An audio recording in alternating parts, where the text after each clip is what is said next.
Hi, in this quick video I'm going to try and help you revise how to express conditions by means of these conditional clauses or conditional sentences. We've been having a look at this past week.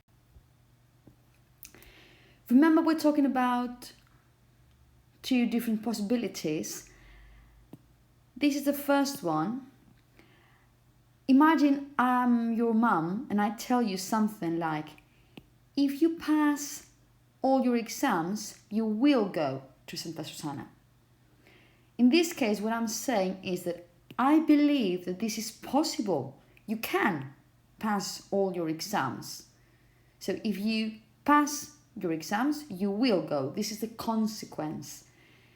In this case, if you see, you use if and then a verb in the present, and then the other sentence uses will. However, imagine that I was dreaming, I'm speculating or imagining things which are different from reality. I don't have a magic lamp, but if I had a magic lamp, I would ask for 3 wishes. Again, this is not reality, I'm imagining.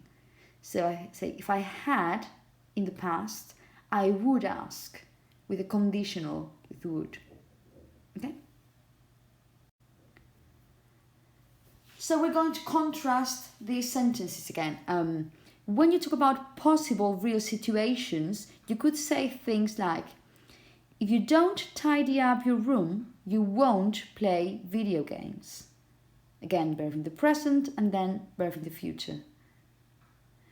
Imagine it's bucketing down, it's raining heavily, so I can tell you, if you don't take your umbrella, you will get wet. Again, this is a possibility. Maybe some people don't like taking their umbrellas. So if you don't take your umbrella, you will get wet as a consequence. Remember also that you don't need to start your sentence with if, and then the consequence. You can change the order of the sentences.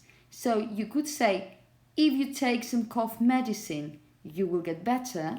Imagine this is your advice for this poor girl. Or you can say, you will get better if you take some cough medicine. That's perfectly okay. But in this case, remember, again, you will start with the consequence, with will, and then if and the verb in the present. Let's have a look at those hypothetical situations, those imaginations or daydreams, things you imagine, you dream about. So for example, if I won the lottery, this is a verb in the past because I'm imagining, this is not real. If I won the lottery, I would buy a big house. Verb in the past, verb with would. I'm going to imagine that I was or were the Prime Minister or the Minister for Education. This is not real, I'm just a teacher. But if I were or if I was the Minister for Education, then I'm imagining the consequence. I would give 1 week holiday every 3 weeks. It would be great, wouldn't it? Unfortunately, this is not real, I'm imagining. When you're imagining, you can say if I was or if I were. Typically, people tend to say if I were when you are imagining these sort of things.